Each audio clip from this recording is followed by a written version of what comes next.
Hər kəs salamlayıram. Dostlar, bəzən olur deyirlər çəkim düşmür. Səbəb nədir ki? Qaraciyərin yüklənməsidir. Yəni çəki həddindən artıq çoxdur. İndi burada birinci proses nədir? Onu nəzərinizə çatdırın. Bax, petruşkadır, çuğundurdur, yaşıl almalıdır, bir də kökdür. Bir xörək qaşığı sirkədir, bir də 200 milli sudur. İndi bir şey də deyim əsas ki, dostlar, əziyyətsiz nəticə yoxdur. Bu qarın sənin çıxmağı səbəb bilirsən nədir? Sən zövq alırdın. Yeyəndə adama xoş olur axı.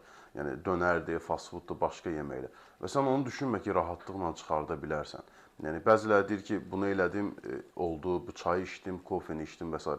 Və ondan sonra çəki artımı daha pis olur. İndi mən deməsəm də, indi izləyicilər, yəni kommentdə də qeyd edirlər ki, mən bir müddət filan məhsuldan istifadə eləmişəm, indi adını çəkməyək. Və görmüşəm ki, nəticə var və ondan sonra daha pis, yəni nəticə almışam. İndi hətta bir dəfə də qarşıma çıxıb ki, bir xanımdır, cavan yaşlı, kofe istifadə edəndən sonra yumurtalığı yaşlı bir insanın yumurtalığı kimi olur. Yəni bu üzdə olmur da, içdə olur. Yəni rahatlıqla bir şey olmur. Hamı rahatlığa qaçır. O da müvəqqəti olur. O baxımdan bir daha söylürəm ki, səhər bunu istifadə edəndən sonra, yəni 1 stəkan və yaxud 2 stəkan, çalışın çox qəbul eləməyin bir dəfəyi. Yəni 4-5 saat üstündən heç nə istifadə eləməyin. Yəni bu qədər. Hər kəsə uğurlar.